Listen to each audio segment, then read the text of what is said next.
ያንተ ልሆን ብቻ ባይቀናም ጉዞዬ ያንተ ልሆን ብቻ ባይሞላም ጓዳዬ።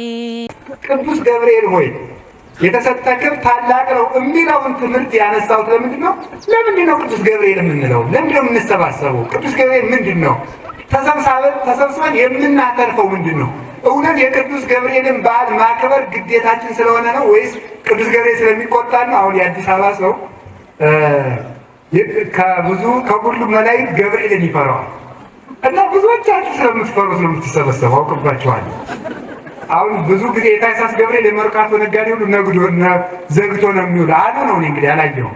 ለምንድን ነው? እየፈራው ነው። ግን ይገርማችኋል፣ ቅዱስ ገብርኤል በጣም ደግ ነው። ቁጡ እንዳይመስላችሁ ማለት ነው። ሚካኤል ደግ፣ ገብርኤል ቁጡ ያደረገው ማን እንደፈጠረው አይታወቅም። ይሄ አንድ ሞኝ የተከለውን 50 ሊቃውንት አይነቁትም ይባላል በእውነቱ ማለት ነው። ይህ በፍጹም ቅዱስ ገብርኤል በጣም ቸር፣ ደግ፣ ሩህሩህ። እንዲያውም ቁጣውን አውቃችሁ ከምትሰበሰቡ ደግነቱን አውቃችሁ ብትሰበሰቡ የሚፈልገው ማለት በጣም ሩህሩህ መልአክ እንደሆነ ያንን አውቃችሁ ትርፋችሁን ስታውቁት ደስ ብላችሁ ትመጣላችሁ። እንደገና ደግሞ ለምን ተብላችሁ ብትጠየቁ ለልጆቻችሁ መልስ ትሰጣላችሁ ማለት ነው። ቤተክርስቲያን በልማድ የምታደርገው ነገር ስለሌለ ቅዱስ ገብርኤል ሆይ በሉላችሁ የተሰጠህ ክብር ታላቅ ነው። እሺ ይሄንን እንማማራለን። ይሄ የተናገረው ቅዱስ ኤፍሬም ሶርያዊ የሚባል የቤተክርስቲያን አባት ሁልጊዜ በምትጸልዩበት በረቡዕ ውዳሴ ማርያም ላይ ያለ ኃይለ ቃል ነው ማለት ነው። እና ቅዱስ ኤፍሬም እመቤታችን ባመሰገነበት ቅዱስ ገብርኤልን አመስግኗል። ማመስገን አንድ እግዚአብሔራዊ ባህሪ ነው። ክብር ከዚህ በኋላ ግን ሳልጨርስ እልል እንዳትሉ፣ ምክንያቱም ሰዓታችን ያልቅብናል ማለት ነው። ስለዚህ አሁን ወደ ትምህርታችን ስንሄድ በቤተ ክርስቲያን ክብር ሰው ራሱ መመስገን አለበት። ክብር የሚገባውን ማመስገን አለበት። እግዚአብሔር ሰውን እንድናመሰግን የማያመሰግን ሰው ከሃዲ ነው በእውነት ነው። እንኳን እግዚአብሔር እንኳን የእግዚአብሔርን ቤተሰቦች እንኳን ድንግል ማርያም እንኳን ቅዱስ ገብርኤል ሰውን እንኳን መልካም ሰርቶ የማያመሰግን ሰው የክፉ ነው። ክብር ወስብሐት ለኩሉ ዘሰናይ ምግባሩ እመኒ አረማዊ ወእመኒ አይሁዳዊ። ሮሜ ምዕራፍ 2 ቁጥር 10 ላይ አረማዊም ቢሆን አይሁዳዊም ቢሆን መልካም ላደረገ ሁሉ ምስጋና ይገባዋል። መልካም ላደረገ ሁሉ ምስጋና ይገባዋል። እና ሁላችሁ እግዚአብሔር ይስጥልኝ ማለትን መልመድ ይገባል። በእውነቱ ማለት ማመስገን። ሰው ለሰራው ስራ ምስጋና ይፈልጋል። ያችን ሰርቶ ሲሰራ ወድስ ለሰው በዘይኮነ ድሎቱ ሰውን በማይገባውም ቢሆን እንኳን አመስግነው ይላል መጽሐፍ። ሰውን በማይገባውም እንኳን ቢሆን አመስግነው። በማይገባው ስታመሰግነው የሚገባው ይሆናል ማለት ነው። አሁን እኮ መመሰጋገን ስለቀረ ነው ጠብ እየነገሰ ያለ ማመስገን ስለማንወድ። ምስጋና እንፈልጋለን ግን ስናጣው ጠብ እንፈጥራለን። እኛ ምስጋና መፈለግ የለብንም እንጂ ሰዎችን ግን ምስጋና መስጠት ግን አለብን። ጌታችን መድኃኒታችን ኢየሱስ ክርስቶስ ሰዎችን ያመሰግናቸው ነበር አይደለም? ቅዱስ ጴጥሮስን ብፁዕ ነህ ብሎ ሌላ ቀን ሰይጣን ነው ይለዋል። ያመሰግነዋል፣ መልሶ ደግሞ ይነቅፈዋል። ሰው መመስገን ሲገባ ማመስገን እጅግ በጣም መልካም ነው። ቅዱስ ጳውሎስ እናንተ ቆሮንቶስ ሰዎች ለኔ እንኳ አክሊሌ ናችሁ ይላቸዋል። ዝቅ ብሎ ደግሞ እናንተ የምትሰሩትን ኃጢአት ደግሞ አሕዛብ እንኳን አይሰሩትም ይላቸዋል። ሰው ሲነቀፍም ተመስግኖ ነው። ስለዚህ ማመስገን ሰውን እንኳን ቅዱሳንን ሰውን እንኳን እንድናመሰግን እግዚአብሔር አዞናል። ያንን አብርሃምን ያመሰገነ እግዚአብሔርን ያመሰግናል። አብርሃምን የረገመ እግዚአብሔርን ይረግማል። ዋጋችንም ይኸው ነው። ስለዚህ አንድ ልናመሰግናቸው ከሚገቡ እግዚአብሔር ከፈጠራቸው ፍጥረታት አንዱ ቅዱስ ገብርኤል። ቅዱስ ገብርኤል ለምንድን ነው የተሰጠ ክብር ታላቅ ነው የምንለው ስንል ብዙ በቤተ ክርስቲያን ውስጥ ብዙ ጉዳዮችን የሚያከናውን መልአክ ነው። የመጀመሪያው ቅዱስ ገብርኤል ሁከትን በማራቅ ጸጋ የተሰጠው መልአክ ነው። ሁከትን በማራቅ አሁን ለዚህ ተመልከቱ መፍትሄ። አሁን እያንዳንዱን ነገር ድርሻውን ስናው አይን እንደሚያይ ብቻ ከሰማን ካወቅን በአይናችን እናይበታለን ማለት። የቅዱሳን መላእክትንም ድርሻቸውን ስናውቅ የዚያን ድርሻ አውቀን እንለምናቸዋለን። እነዚያ ጉዳዮች ሲደርሱብን እነሱን እንጠራለን። ያንን ደግሞ እግዚአብሔር ይፈጽምልናል። ለምን? ጸጋውን የሰጣቸው እግዚአብሔር ስለሆነ። እግዚአብሔር ደግሞ ሰዎች ላይጠቀሙበት ለፍጥረት ጸጋ አይሰጥም። ፀሐይን ብርሃን ሲሰጣት ከብርሃኗ እንድንጠቀም ስለሆነ ለቅዱስ ገብርኤል ጸጋዎቹን ሲሰጥ ከቅዱስ ገብርኤል ጸጋ እንድንሰጥ ነው። እግዚአብሔር ወደ ፈጠራት ፀሐይ ወጥቼ በመሞቄ ለምን ትሞቃታለህ ብሎ እንደማይፈርድብኝ ቅዱስ ገብርኤልን እግዚአብሔር ጸጋ ሰጥቶታልና ወደ ቅዱስ ገብርኤል ተጠግቼ በመጠቀም እግዚአብሔር ደስ ይለዋል እንጂ ሊፈርድብኝ አይችልም። እግዚአብሔር ሰማይን በማመስገን ይህንን የጠራ ሰማይ የፈጠረ እግዚአብሔር ይመስገን እንድል ነው የሚያደርገኝ። አዲያ ቅዱስ ገብርኤል አንዱ ሁከትን የሚያርቅ ነው። ታውቁታላችሁ ታሪኩን፣ ግን የምታውቁትን አልደግሙ። ምን ማለት እንደሆነ ግን ልታውቁት ነው። ዲያብሎስ ጉባኤ ማፍረስ መበጥበጥ ያውቅበታል አይደለም? ክርክር በተነሳ ጊዜ መላእክት ማን ፈጠረን ባሉ ጊዜ ማን ፈጠረን እርስ በርሳችን ተፈጣጠር ማን አመጣን ብለው የዲያብሎስ ወገኖች ከሶስት ሲከፈሉ አንዳንዶቹ እኛ ፈጥረናል እንጂ አንተ አልፈጠርከንም፣ አንዳንዶቹ እርስ በርሳችን ተፈጣጥረናል ሲሉ፣ አንዳንዶቹ አሁን ፈጥረናል ሲሉ፣ የቀሩት መላእክት ጨርሰው ሊክዱ ሲሉ ወኃይድኦሙ መላከ ሰላም በቃሉ የሰላም መልአክ ቅዱስ ገብርኤል ለመላእክት ሁከት ጸጥታን የሰጣቸው መልአክ አይዟችሁ በያለንበት እንቁም ብሎ እንኳን የሰዎችን ቅዱስ ገብርኤል የመላእክትን ሁከት የማራቅ ጸጋ ያለው መልአክ የመላእክትን ከተማ ያረጋጋ ቅዱስ ገብርኤል ነው። ቤቱ ሁከት የደረሰበት ሀገር የታወቀበት ሁሉ ቅዱስ ገብርኤልን ቢጠራ ሰላም ያገኛል። ወደ ሰላማው ኢየሱስ ክርስቶስ ያደርሰዋል። ቅዱስ ገብርኤል መላእክትን በያለንበት እንቁም አይዟችሁ ብሎ እንዲሁም አባቶቻችን ሲተረጉሙላ እንደ በጎ አርበኛ ድል የተነሳውን ሰራዊት በያለህበት እርጋ ብሎ እንደሚያዋጋው ሁሉ ቅዱስ ገብርኤልም የፈረሱትን የእግዚአብሔር ሰራዊት ሊፈርሱ የነበሩትን እንደገና ወደ ሰላም መልሶ ሁከት አላቀላቸው። ቅዱስ ገብርኤል በያለንበት እንቁም ብሎ መላእክትን በያሉበት ሲያቆማቸው እግዚአብሔር ለመላእክት ተገለጠላቸው። ገብርኤል ካዘዘው ቦታ ላይ የቆመ ሰው እግዚአብሔር ይገለጥለታል። ቅዱስ ገብርኤል ቁም ካለው ቦታ ላይ የሚቆም ከቅዱስ ገብርኤል ቤተክርስቲያን ውስጥ የሚቆም ሰው እግዚአብሔር ይገለጥለታል። አላ እግዚአብሔር የብርሃን ጎርፍ ለመላእክት አጎረፈላቸው። ሲያጎርፍላቸው ዲያብሎስ እሱም ርኩስ ሆኖ ታያቸው። ጽኑ ሆኖ ጸሊም ሆኖ ጨለማ ሆኖ ጠቁሮ ከርፍቶ ረክሶ ጎስቁሎ ታያቸው። ብሩህ እግዚአብሔር ነግሰ እግዚአብሔር ተመልከቱ ስብሐቲሁ ለብሰ እግዚአብሔር ነገሰ ክብሩንም ለበሰ ተብሎ ዘይትዓጸፍ ብርሃናተ የሚለው ብርሃን ተጎናጽፎ የሚኖር እግዚአብሔር ተገለጠላቸው። ያ ጊዜ ያ የብርሃን ጎርፍ ሰላምን ሰጣቸው። ለመላእክት ሁሉ ልብስ ሆናቸው። ቅዱስ ገብርኤል የሚለውን መስማት ከእግዚአብሔር ብርሃንና የብርሃን ጎርፍን ያሰጣል። እግዚአብሔር ለጨለመባት ኢትዮጵያ ቅዱስ ገብርኤልን ሰምታ የእግዚአብሔር ብርሃን እንዲበራላት ቅዱስ ፈቃዱ ይሁንልን። እልልታማ ቆይታው እንጂ ቆዩ። ምክንያቱም እንዲያውም ያለ ቦታው እልል ማለት ማደናገር ነው አትበሉ። አሁን ይህን እልልታ ለምዳችሁ መከራው ነው በእውነቱ። ሳይገባችሁ ሲገባችሁ ምልል እያላችሁ ኋላ ደግሞ ትቀላላችሁ። እንደዚያ ነው። ሳይገባችሁ ልላችሁ ዝም ብላችሁ ነው ማዳመጥ ማለት ነው። ኋላ መጨረሻ ላይ ለእግዚአብሔር እልል ማለት ነው። አይሻልም? አዎ እንደሱ ነው ማለት ነው። ዝም ብሎ እንደዚህ ነው እና የሆነ ጊዜ እልል ብሎ አላማ ከመቆጣት ያይሻልም። ሰዓትም ይቆጥባል። ወደ ትምህርታችን እንሂድ። ብፁዕ አቡነ እንድርያስ አንድ ጊዜ እያስተማሩ እዚህ ሊያስተምሩ ሲሉ ዝናብ ጣለ አሉ እና ሰው ነው የነገረኝ አልነበርኩ። ዝናቡ ሲጥል እሳቸው ቆመው በስመ አብ ሲሉ ህዝቡ ወደደደደ አለ። ዝም በል እባክህ የተፈጥሮ ጉዳይ ነው አሉ ይባላል። እውነት ማለት ነው የተፈጥሮ ጉዳይ ነው እንጂ የተነስቼ ዝናብ አላስቆምኩም ብለዋል ማለት ነው። ስለዚህ ያ ስለሆነ ቆይተን እግዚአብሔር እናመሰግናለን። እውነት ነው በሰራው ስራ እግዚአብሔር መመስገን አለበት። ወደ ትምህርታችን አንደኛው ቅዱስ ገብርኤል ምን ያርቃል? ሁከት ያርቃል በሉ እንጂ በሉ ድገሙ። ምን ያርቃል? ምን ያርቃል? ምን ያሰጣል? ብርሃን በሉ። ለሁላችሁም ልቡናችሁ ቤታችሁ ለታወቀባችሁ ሁሉ ቅዱስ ገብርኤል የክርስቶስን ሰላም ይስጣችሁ። አንዱ ይሄ ነው። ቅዱስ ገብርኤልን ብለን የምንሰበሰብበት ምክንያት ሁከት እንዲርቅልን ሰላም ወዳለበት። እንዲሁ እኮ እናንተ ሰው ሞኝ ነው። ሰው እኮ ሲታወቅ እንኳን ወደ እግዚአብሔር ሰራዊት፣ ወደ መንግስት ሰራዊት፣ ወደ ፖሊስ ይደውላል። ሰው ይህንን የሚለቅፍ ሞኝ መሆን አለበት። አይምሮውን ያጣ መሆን አለበት። ሰው ሲጨንቀው ወደ ፖሊስ ከሄደ ወደ ምድራዊ ንጉሥ ሰራዊት መሄድ ከተገባል ወደ እግዚአብሔር ከሰራዊት መሄድ ምንድን ነው ነውሩ? ምንም ነውር የለውም። እግዚአብሔር ለጥበቃ የፈጠራቸው ናቸውና።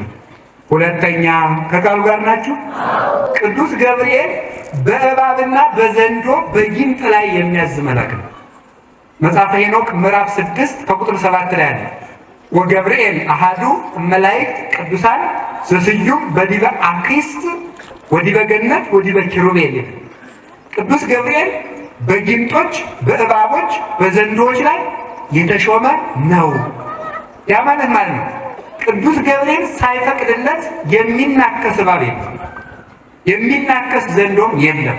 እነዚህን አስተዳድር ብሎ እግዚአብሔር ስለሾመው ማለት ነው።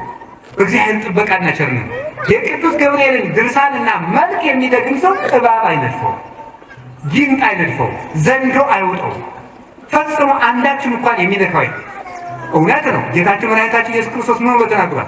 በእባቡና በጊንጡ ላይ ስልጣን ሰጣችኋለሁ፣ እባቡን ጊንጡን ትረግጡ ዘንድ ብሎ አልተመልኩ ዘዋብከነ ስልጣነ ከመ ንሕኪ ከይሴዋ ቃርብተ ወዲበ ኩሉ ኃይለ ጸላኢ እንለዋለን። እኛ የማናውቀው ሆነ ረስተነው አይደለም። በቅዳሴያችን አባቶቻችን የሚያመሰግኑት ይሄን ነው። አንተ እባቡን ጊንጡን እንረግጥ ዘንድ ስልጣንን የሰጠህን አንተ ነህ ብለን ነው የምናመሰግነው በቅዳሴ ላይ። ያንን እባቡን ጊንጡን እንረግጥ ዘንድ ስልጣን የሰጠን እግዚአብሔር ቢሆንም ያንን እባቡን ጊንጡን እንድንረግጥ የሚረዳን ግን ቅዱስ ገብርኤል ነው። ያንን እባብና ጊንጥ እንድንረግጥ የሚረዳን ቅዱስ ገብርኤል ስለሆነ የሰው እባብ እንኳን ቢሆን እንዳይጎዳን ቅዱስ ገብርኤል ይጠብቃል። የሰው እባብ እንዳይጎዳን፣ የሰው ክፉ አጠገባችን እንዳይደርስ ተመልከቱ። መጽሐፍ ቅዱስ ላይ ተጽፎላቸዋል። ኦሪት ዘፍጥረት ላይ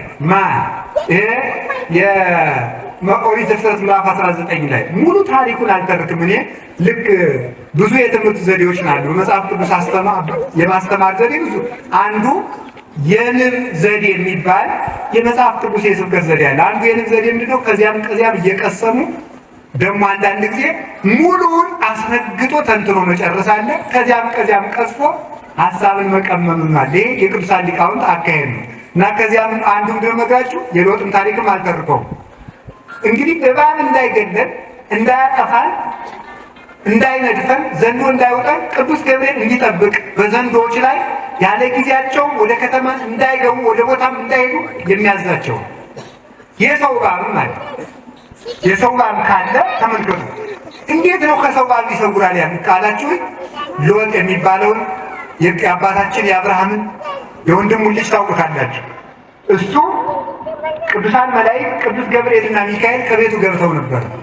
ከቤቱ ገብተው የሰዶም ሰዎች ሎጥን እሱን ሊመቱ ውስጥ ያሉትን እንግዶች ወይም መላእክትን ሰው መስለዋቸው ክፋት ሊሰሩ በመጡ ጊዜ ዓይናቸውን እውር አድርገው የሎጥን ቤት የሰወሩት ቅዱስ ገብርኤልና ቅዱስ ሚካኤል ናቸው።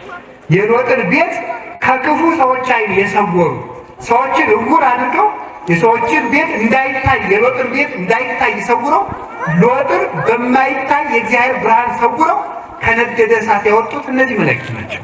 ጠላት ክፉ ጠላት እንኳን ቢኖር ቅዱሳን መላእክት ይሰውራል።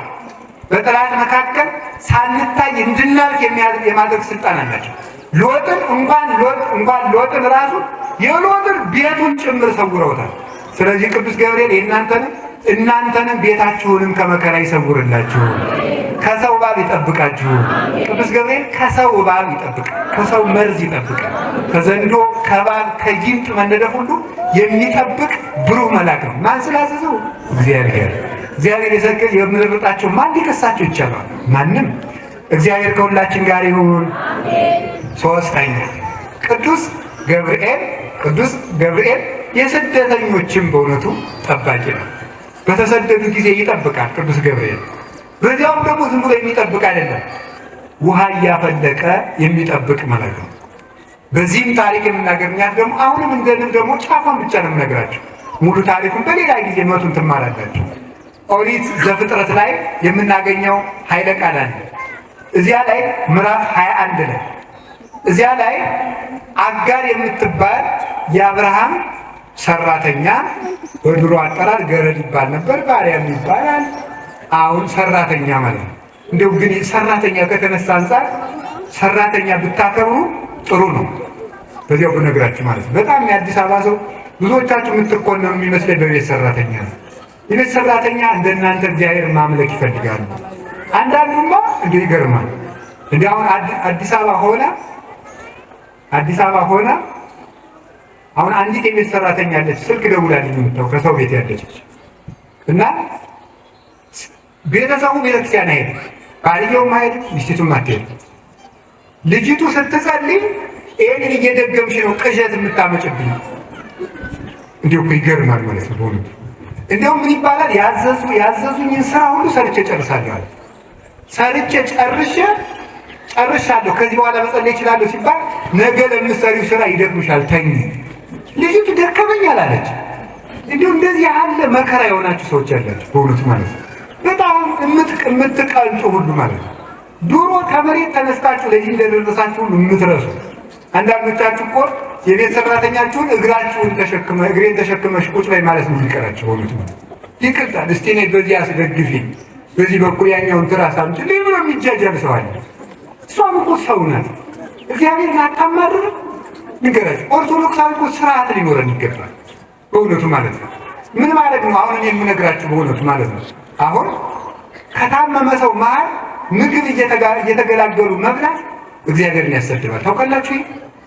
ታሞ እህል መብላት ያቃተው ሰው እኛ ይችን ኩረሳል ስንባባል አይ እነሱ የሚገላገሉበትን እንጀራ እኔ አንድ ቀን እንድጎርሰው ነሳኝ ፈጣሪ ብሎ ያማርረዋል። ዘወር ተብሎ ነው የሚበላ። በአቅመ ደካማ ፊት ጀብ ተብሎ እርምጃ የለም፣ ቀስ ተብሎ ነው። እነዚህ ለእነዚህ ሰዎች ጉልበት የሰጠ አምላክ እኔን አጉርጠህ ታሰቃየኝ ይላል። ለሁሉም ነገር ስርዓት አለ። ድሃ ጎረቤት ያለው ሰው ለድሃው ልብስ የማይሰጥ ከሆነ ልብስ በየሰዓቱ መለወጥ የለበትም። ለእነዚህ በየሰዓቱ የሚለውጡት ሰጥተህ ለእኔ በወር አንድ ቀን የሚለውጠው ነሳህ ብሎ ያማርራል። ስለዚህ ሁሉም ነገር በስርዓት ማድረግ፣ ያን ነገር እግዚአብሔርን ማሰደብ የለብንም፣ ማስመስገን ነው። ቤተክርስቲያን ይዛችሁ ነው። እስኪ አንዳንድ ቀን ይራባችሁ። አንዳንዱ ሰው አስቀድሞ በዓል ሊያከብርና ሊያስቀድስ ሲመጣ ማታ የምግቡን ነገር ትእዛዝ ሰጥቶ ነው የሚመጣ። አስቀድሼ ስመጣ የቡና እቃውን አቀራርበሽ ወጡን ሰርተሽ ወሩለሽ ቀር አንድ እንዳይጓደል ሻይ እንትን ብለሽ እዚያ አንድ ትፋይ መድኃኒዓለም ከብት እኮ ነው የምንመስለው እኮ በእውነት ነው። አሁን ሰው ነን ብላችሁ ለሆዳችሁ እኮ ነው የምናድረው ማለት ነው። አሁን ሰው መጀመሪያ ትንሣኤ ሲመጣ በግ እናርዳለን፣ 8 ሰዓት ተነስተሽ እንዲሰሩ እንደዚህ ነው የሚለው በእውነት ነው። መጀመሪያ ሆድ እንዳሳማ በእውነት ነው። እና አንዳንድ ቀን የሚራባቸው የቤት ሰራተኞቻችን ይዛችሁ ያስቀድሱ። እስኪ ጥሬ መብላት እንመዱዳችሁ፣ ቆሎ ምስቲ ብላችሁ እስኪ ደረቅ እንጀራ ምን እና ሰው የሚሰማው ሊሰማችሁ ይገባል በእውነቱ ማለት ነው። እነዚያ ሰዎች የእናንተን እድል ማግኘት የሚፈልጉ ናቸው። እንዲያውም ልንገራችሁ፣ እግዚአብሔር ለሀብታሞች ገንዘብ የሚሰጥ ለድሆች እንዲህ የሀብታም ገንዘብ እንደ ሰርግ ድግስ ነው የሚሉ ሊቃውንት። የሰርግ ድግስ ሰዎች ይደግሳሉ። አንዳንድ ብልጣብልጦች በሰዎች ድግስ ወዳጅና ጠላት ያወጡበታል። አይደለም እንዴ? እናንተ በዚህ ቁጭ በሉ፣ አንተ ቆይ ኋላ ነው የምትበላ ብለው ወደ መጋረጃ ወስደው የሚያበሉት አለ። በዚያ ወስደው የሚጥሉለትም አለ። ተመስገን ነው። የአዲስ አበባ ሰርግ ንፍገት ቢበዛውም ዛሬ ቡፌ ስለሆነ ሁሉም ገና እየሄደ ያነሳል መሰለኝ እንጂ ለድሮ ቢሆን አስቸጋሪ ነው። ንፍገታችሁም ለዚያውም የታወቀ ነው። ወረቀት ያላዘ ሰው አይገባም ማለት የታወቀ ነው በእውነቱ። ገጠር ደግሞ በስላሴ እያለ ነው የሚያበላ፣ በስላሴ አፈር ሰውን እያለ ማለት ነው። ይህ እውነቱ ማለት ነው። አሁን እናንተ በትልኬት ነው ሰርጉ፣ ተመስገን ነው። ያንን ማያጥፋው ደግሞ ማለት ነው። አሁን ወደ ጉዳያችን እንመለስና ሰራተኛ መበደል ተገቢ አይደለም። ብዙ ጊዜ ትዳር የሚበጠበጥ በሰራተኛ ነው። ሴቶችም አንዳንድ ጊዜ እንደው በዚህ ትታማላችሁ አሉ ነው እንግዲህ ትታማላችሁ አሉ። ብዙ ጊዜ ሴቶች ሰራተኛ አትወድም አሉ ነው እንግዲህ ማለት ሰውየው ኧረ ይህች ልጅ እባክሽ ትረፍ ካለ እሷ ናት ሚስት እኔ ስራ ይላል። አንዳችሁ ይህችን ግዛለት ካለ ምንድን ነው ምን አሰብክላት እንዴ ትላለች የምትሉ በሆነ እህቶቻችሁ አይደሉም? እናንተ ከሰው ቤት ብትሆኑ ኑሮ የሚሰማችሁን ታውቃላችሁ። በእውነቱ ማለት እንደ ሰው እንድታስቡና ስለ ያው እግዚአብሔር ብላችሁ እኔ ሰራተኞቻችሁ እንደ ልጆቻችሁ እንድታዩ ነው የምፈልገው። በእውነቱ ማለት አትበድሉ። የእግዚአብሔር ፍጡራን ናቸው። ባሪያውና በአምሳሉ የፈጠራቸው ናቸው። አተው ነው እንጂ እንደናንተ ደግሰው መብላት አጊጠው ቤተክርስቲያን መሳም ይፈልጉ ነበር። ይህንን እንድታስቡ ነው። አላችሁ የላችሁም? እግዚአብሔር ከሁላችን ጋር ይሁን እና አጋር አጋር የማናት? የአብርሃም ሰራተኛ ናት። ሚስቱ ሳራ ናት። እናታችን ሳራ የወንጌል ምሳሌ ናት። አጋርም በአቅሟ የኦሪት ምሳሌ ናት። ስለዚህ አጋር ሳራ ልጅ መውለድ በተሳናት ጊዜ መካን ስትሆን ከሰራተኛ ይውለድ አለችው። አብርሃም ደግ ነው እሺ አለ። ተወለደ። ደግሞ አንዳንዱ ሰው ደግሞ ሲያገኝ ይበጠብጣል። ደግሞ ሀገር በሶስት ነገር ትታመሳለች ይላል። ጅል ሴት ባል ያገኘ ይችላል። እናንተ ጅል ሴት አይደላችሁ፣ ጅሊቱን ያልኩኝ እኔ ማለት ነው። ጅል ሴት ባል ያገኘ ይችላል። ባለጌ የተሾመለት ጅል ሰው ገንዘብ ያገኘለት አገር ይታመሳል። እና ያቺ አጋር ደግሞ ልጅ ቢሰጣት ደግሞ በመሬቷ ላይ ደግሞ መኩራት ፈለገች። ይሄ ደግሞ የመሰራት ችግር ነው። መኩራት ደግሞ ጀመረች ማለት ነው። እዛ ስትኮራ ልጅ ሰለለች። ደግሞ እግዚአብሔር ቸር አይደለም ነው እንዴ ብሎ ደግሞ የሳራን ማህፀን ከፈተ። ሳራ ደግሞ ልጅ ወለደች። የሁላችንም ችግር በየዘርፉ ያስወግዳል እግዚአብሔር። ይስሐቅ ኋላ ደግሞ እናታችን ሳራ ደግሞ ተቆጣች። አይ የኔ ልጅ ከባሪያይቱ ልጅ ጋር አይጫወትም አለች። ደግሞ ወዲያ ትውሰድልኝ እግዚአብሔር በእኔና በአንተ መካከል ይፍረድ አለችው። አብርሃም ወደ እግዚአብሔር አመለከተ። ሲያመለክት እግዚአብሔር ምን አለ? ሳራ የምትልህን ስማ አለ። ምንም ቢሆን ባል መስማት ያለበት ሚስቱን ነው ከሰራተኛይቱ ልጅ። ያ ማለት ደግሞ ሴቶቹ ሰራተኞቻቸውን እንዳውሬ ይግረፏቸው ማለት አይደለም። ምንም ቢሆን ግን ባል መስማት ያለበት ሚስቱን ነውና ሳራን ስማት። ምስጢሩ ግን ሳራ ወንጌል ናት። ወንጌልን ስማት ማለት ነው። የወንጌልን መስዋዕት ፈጽም ማለት ነው ትርጉሙ። ከዚያ በኋላ ምን ላድርጋት? አስወጣታል። አጋርን አባታችን አብርሃም ውሃ በአቅማዳ ጭኖ ሰጣትና ሸኛት፣ ወደ ምድረ በዳ ለቀቃት። ምን ትሆናለች አለው አብርሃም። እግዚአብሔርም እኔ መግባታለሁ፣ ልጇንም አበዛዋለሁ፣ አንተ ያንተ ትዳርን ጠብቅ፣ እሷን አስወጣታል። ሄደች። አብርሃም የሰጣት ስንቅ አለቀ፣ ውሃውም አለቀ። ከዚያ በኋላ መቼም በዚህ ምድር ላይ ሰውን በመውደድ የመጀመሪያውን ደረጃ የምትወስደው እናት ናት። ይህን ታውቃላችሁ አይደለም?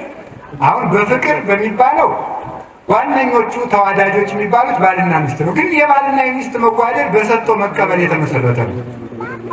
ምክንያቱም ጤናዋ ሲጎል ለምሳሌ ይቅር ነው አንቺም እንግዲህ እድልሽን ኑሪ፣ ለፋውልሽ ታውቂያለሽ፣ እንግዲህ አንቺ ራስሽ ምስክር ነው። እንግዲህ ምን ላድርግ እንግዲህ እኔም የእድሌን አንድ ሴት ይኑር ነው የሚለው ደግሞ ማለት ነው። ሴቷም እንደዚያው ማለት ነው። መቼም የማትሰለች ሳይሰጧት የምትሰጥ እናት ናት። ታዲያ እናት ስለሆነች ተመልከቱ፣ አላችሁ የላችሁም? እግዚአብሔር ከሁላችን ጋር ይሁን። እና ምን አደረገች መሰላችሁ? አይ እሷም ውሃ ጠምቶታል። ልጄ ውሃ ጠምቶት በውሃ ጥም ከምሞት ቢያንስ እንኳን ሳላየው ይሙት ብላ አስቀምጠው ወደዚያ ሸሸች። እንዳታጠባው ምግብ የላትም፣ ጡት የለም። ከዚያ በኋላ ደግሞ ውሃ እንዳታጠጣው ውሃ የለም። ልጇን ራቅ አድርጋ ስታለቅስ ከዚያ በኋላ ወፀዋ መልአከ እግዚአብሔርም ሰማይ፣ የእግዚአብሔርን መልአክ ከወደ ሰማይ ጠራት። ጠርቶም አጋር ሂጂና ልጅሽን አንሺው አለ። ሂጂ ልጅሽን አንሺው አለ። ልጇን ስታነሳው ዓይኗ ተከፈተ። ቅዱስ ገብርኤልን የውሃ ምንጭ ያሳያል። አሁን በሉ ጥሩ ነው ለቅዱስ ገብርኤል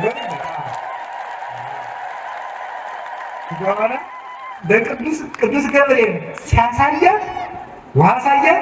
ልጇንም ከሞት ጠበቀላት፣ ውሃም አሳያት። አብርሃም የሰጣት ከረጢት የሚያልቅ ነበረ። ቅዱስ ገብርኤል የሰጣት ምንጭ ግን የማያልቅ ነበር። ያ ውሃ መድኃኔዓለም ነው። ቅዱስ ገብርኤል ያሳያት የውሃ መላእክት የሚያሳዩን የሕይወት ውሃ መድኃኒታችን ኢየሱስ ክርስቶስ ነው። አጋር ይዛው የተሰደደቻት ኦሪት ያቺ የተቃጠለች አቅማዳ በአብርሃም ቃል ኪዳን ትመራ የነበረችው ምድራዊ በረከት ትሰጥ የነበረችው የኦሪት በረከት ናት። ያቺ ደግሞ አለፈች። ቅዱስ ገብርኤል ያሳያት የማያልቀው ውሃ ግን ጌታችን ኢየሱስ ክርስቶስ በሐዲስ ኪዳን የሰጠን በረከት ነው። አጋር ይዛው ትሰደድ የነበረችው ውሃ እኛ ራሳችን ጥረን ግረን አመጣነው የምንለው የእኛ የሆነ ነገር ሁሉ ነው። ቅዱስ ገብርኤል ግን ያሳያት ውሃ እግዚአብሔር የሚሰጠን በረከት ነው። ስለዚህ ቅዱስ ገብርኤል ሲጠራት ዓይኗ ተከፈተ። ቅዱስ ገብርኤል የጠራቸው ልጆች ሁሉ ዓይናቸው ይከፈታል። እግዚአብሔር ገብርኤል የሚባለው ለዚህ ነው። በእውነት ማለት ነው። ግን የሚገልጽ ብሩህ አእምሮን የሚሰጥ የዓይንን መጋረጃ የሚገፍ ስደተኛን የሚጠብቅ ልጆችን ጠብቆ የሚያሳድግ እስማኤልን አይባልም እንጂ ዝም ልበል። ሁሉም ቢናገሩት ሆድ ባዶ ይቀራል።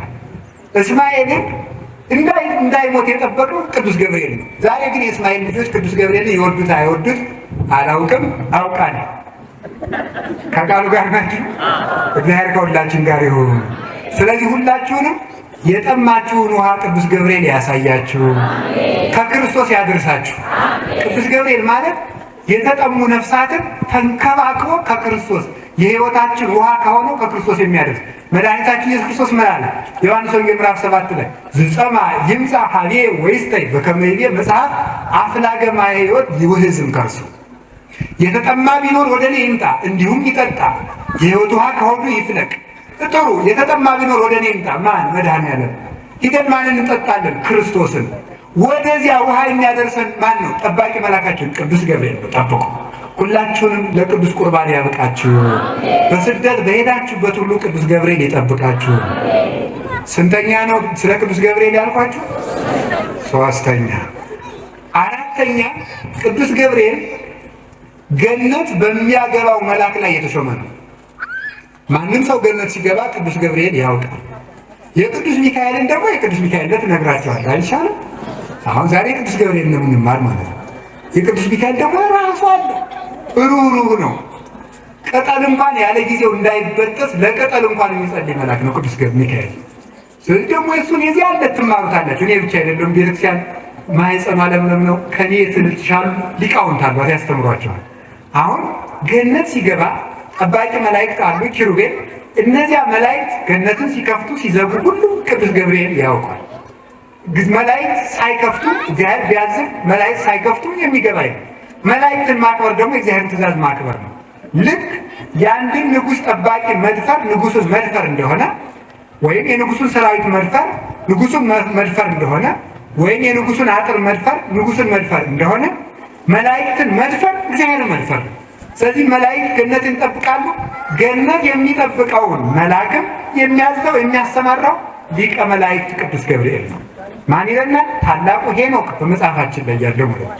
ይሄን ሄኖክን ደግሞ ሌሎቹ መጽሐፉን ባይቀበሉትም የሄኖክ የአዳም 7ኛ ትውልድ እንደሆነ መጽሐፉ የተጠቀሰለት በሐዲስ ኪዳን ሐዋርያው ይሁዳ ጠቅሶ ያስተማረለት ታላቅ አባት ነው።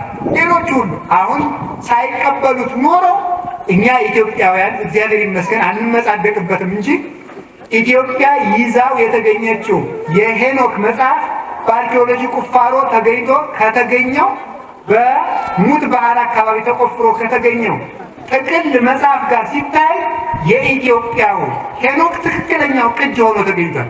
አሁን ዛሬም ካቶሊኮች እንዴት ብለው ነው የጠረጡት? የኢትዮጵያ ሄኖክ ብለው ነው የጠረጡት። ራሱ ሄኖክን ራሱ ማለት ሲያውቁት። ስለዚህ እንዲህ አድርገን ጠብቀን ያቆየነው የቅዱስ ሄኖክ መጽሐፍ እንደሚነግረን ምንድነው? ቅዱስ ገብርኤል ገነት በሚያገባው መልአክም ሹም ነው። ሁላችሁም ገነት እንድትገቡ እግዚአብሔር ያብቃችሁ። ስንተኛችን ነው?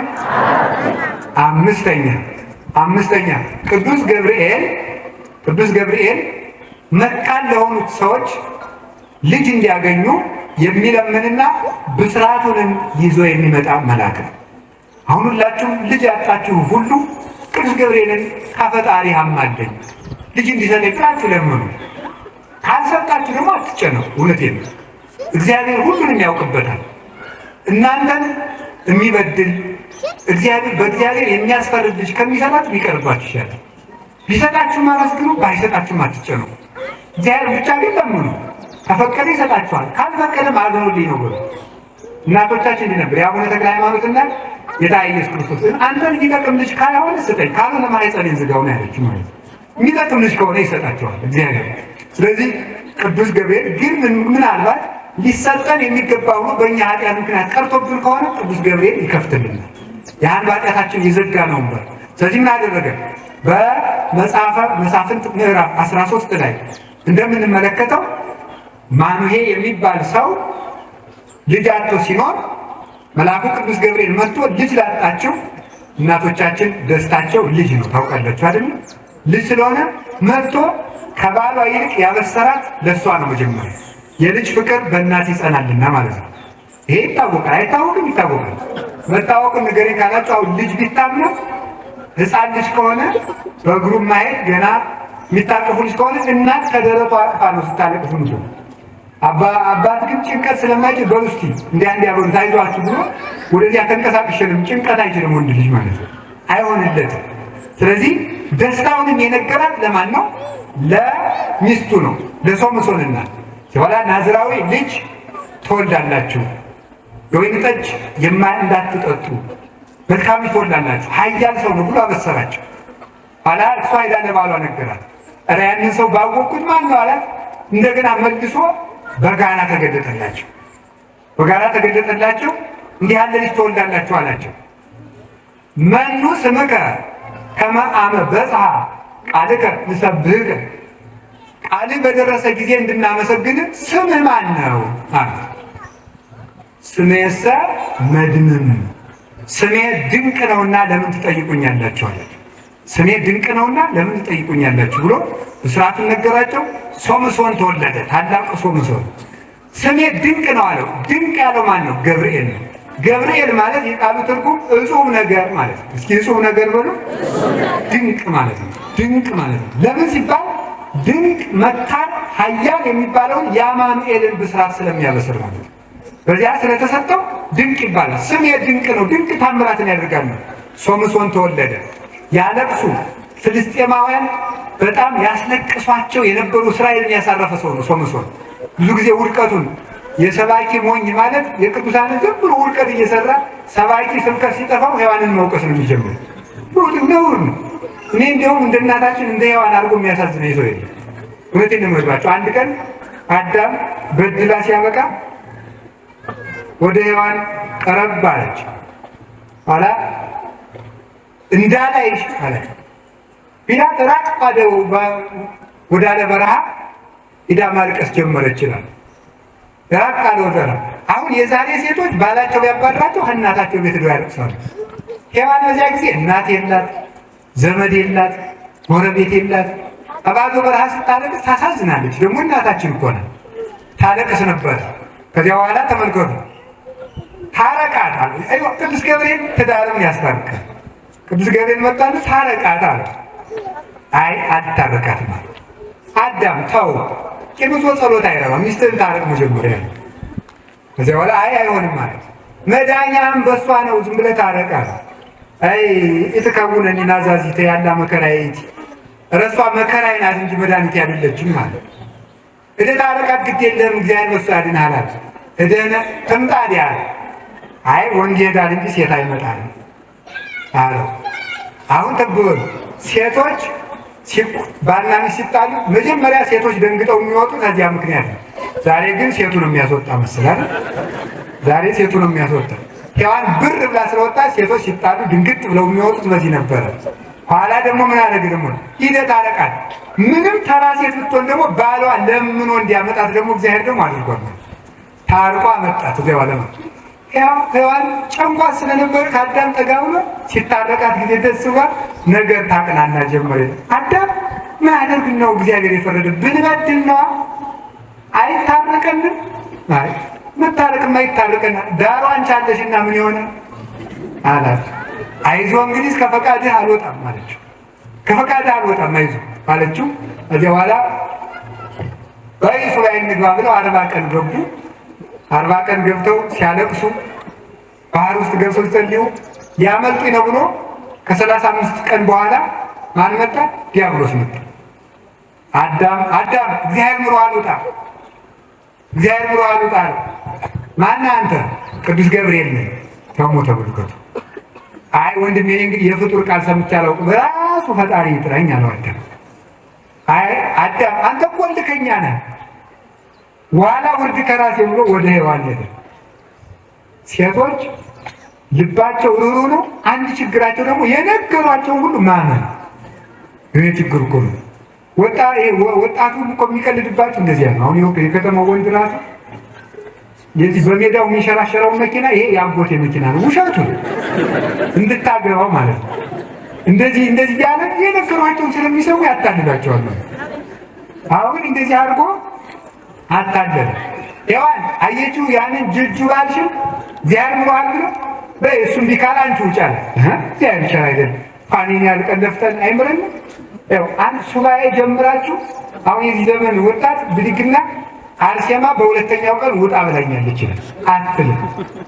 አርሴማ ሰውን ውጡ አትልም። ውሸታችሁ ነው ይሄን ማለት።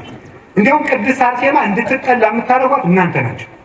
ያችን የመሰለች ሰማይ አርሴማ እንደዚህ ብላ አርሴማ ግቢ ብላኛለች፣ አርሴማ ተፋቱ ብላኛለች። እንዲሁ ምኑን አመጣችሁ በእውነት ነው።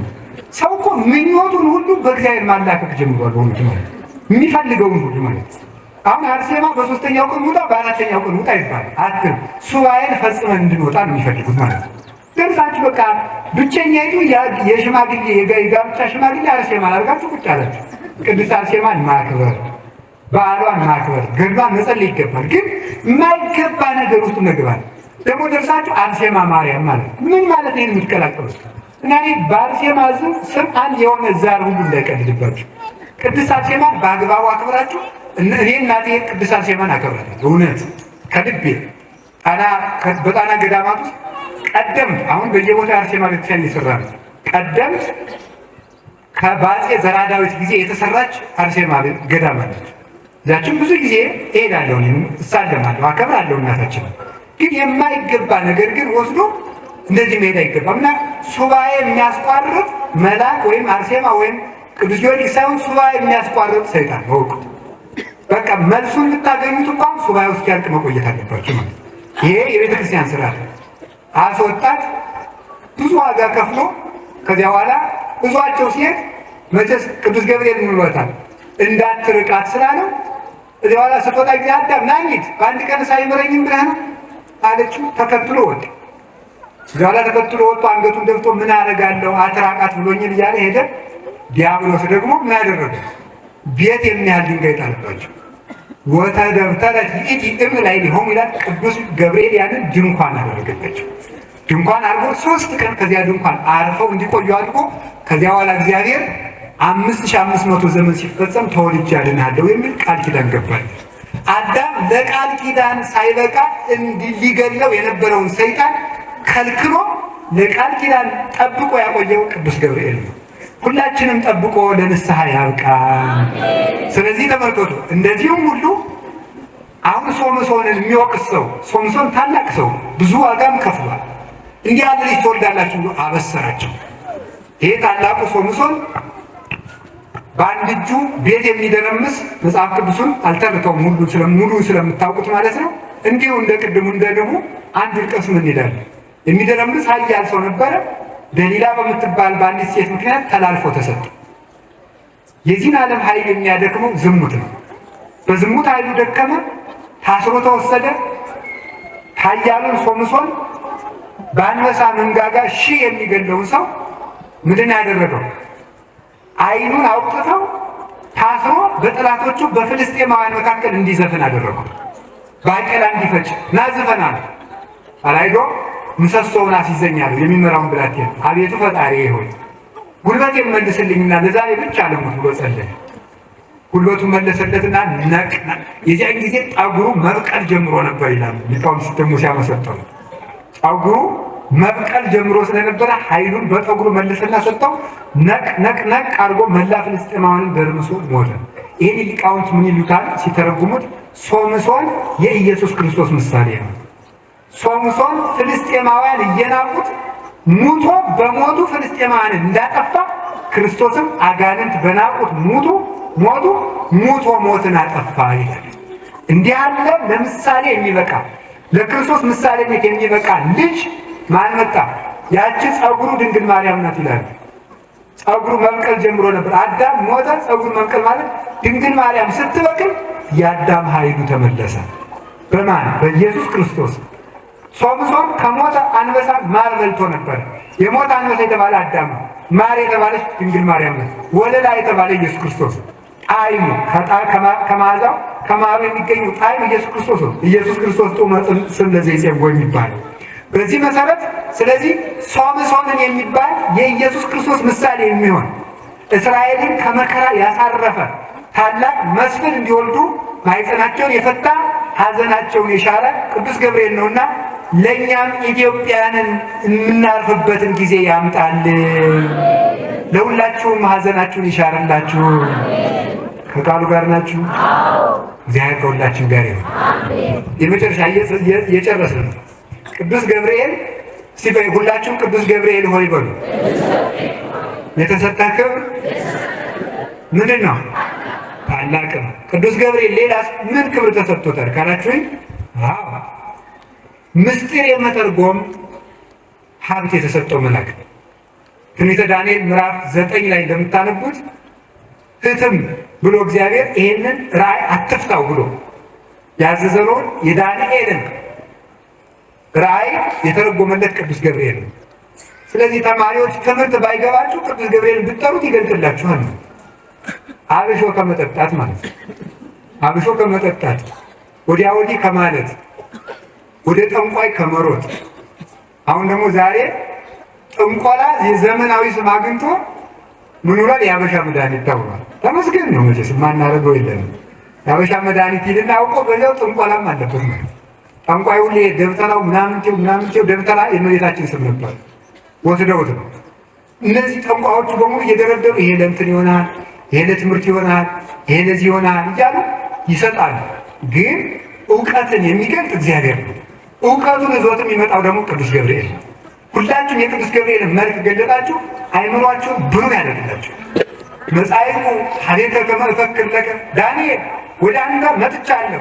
እስመ ብእሴ ፍቶት አንተ ትርጉም ሊነግሩ የምትገባ ሰው ነህ። ትርጉም ሊነግሩ የምትገባ ሰው ነህ። ምክንያቱም ጥሬ የሚበላ ሰው ስለነበረ። አንድ ነገር ልንገራችሁ። ሰው ሲያጠና ትምህርት የማይገባው አንዱ ምክንያት የሆነ ያልሆነ ምግብ ስለሚበላ ጭምር ነው። ምን ማለት ነው በሉ? የሆነ ያልሆነ ማለት ማጠራቀም ማለት ነው። ታውቃላችሁ? ማጠራቀም በሉ እንጂ። አሁን እናንተ ሞኝ ናችሁ መሰለኝ። ለምን በሉ? አሁን የተመጣጠነ ምግብ ተብላችሁ ተምራችኋል በባዮሎጂ ማለት ነው። እና የተመጣጠነ ምግብ ማለት አንድ ቀን ሽሮ አንድ ቀን ክክ ነው እንጂ ክኩንም ሽሮውንም ሁሉን አቅርቦ አንድ ቀን ማግበስበስ ማለት አይደለም። ይህ ሁሉ እኮ አይገባንም በእውነት ነው። ይሄ ደግሞ ምን ያደርጋል? ህሙግ መብል የሐምግ ልበ የደፈረሰ ምግብ ልብ ያደፈርሳል። አሁን ሰው ይሄ ዝም ብሎ ያንንም አጠራቅሙ አይምሮ ራሱ ጥርቅምቅም ነው። ምንም አጥንት አይገባው፣ ተምሮ አይገባው፣ ተነግሮ አይሰማው። አሁን እርግጠኛ አይደለሁም። ዛሬ የተማራችሁበትን ርዕስ ብትጠየቁ ሁሉ የሚጠፋችሁ ሰዎች ነው ያላችሁ። ምክንያቱም አይሰማም። ሰው ዝም ብሎ ደስ ብሎት ብቻ ይሄዳል። እግዚአብሔር የሚባለውን አይሰማም። እና አይምሮን ለመክፈት ወደ ዳንኤል ቅዱስ ገብርኤል የሌለ ጥሬ ይበላ ስለነበር እና እውቀት የሚከለክሉ ምግቦች አሉ። ምን ማለት ነው? ማጠራቀም ነው። ጤፍ ጥሩ ነው፣ ስንዴ ጥሩ ነው አላልኩም። ሀሳቤ ምንድን ነው? ሁሉንም ማጠራቀም አይገባም። ያለችውን ነገር መጥኖ አንዷን ለአንድ ቀን መብላት አላችሁ። አሁን ስለዚህ ነው እኮ ነው ጳጳሳት ይላል ፍትሐ ነገሥቱ። ጳጳሳት የሕዝብ ብሶት ሲሰሙ ፍርድ አጥርተው ማየት እንዲችሉ መጽሐፍ ሲመለከቱ አይምሯቸው ብሩህ እንዲሆን ጥሬ እየቆረጠሙ ማር ይጠጡ ይላል። አሁን ማር እውቀት እንዲከፍት በመጽሐፍ ተጽፏል። ስለዚህ ጥሬ የሚበሉ ሰዎች ምን ያደርጋሉ? ብሩህ አይምሮ ይኖራቸዋል። መጥነው የሚመገቡ ሰዎች እግዚአብሔር ይመጣላቸዋል። ስለዚህ ጥሬ ለሚቆረጥመው ዳንኤል ሰውነቱን መጥነው ስለሚኖር ቅዱስ ገብርኤል ይመጣል። አሁንም ጾማችሁ ጸልያችሁ ብትጸልዩ የታተመውን ራእይ የተዘጋባችሁን ምስጢር ሁሉ ቅዱስ ገብርኤል ይከፍትላችኋል። ቅዱስ ገብርኤል ይሄንን ጥበብ ለሁላችንን ይግለጥልን። ያንተ ልሆን ብቻ ባይቀናም ጉዞዬ፣ ያንተ ልሆን ብቻ ባይሞላም ጓዳዬ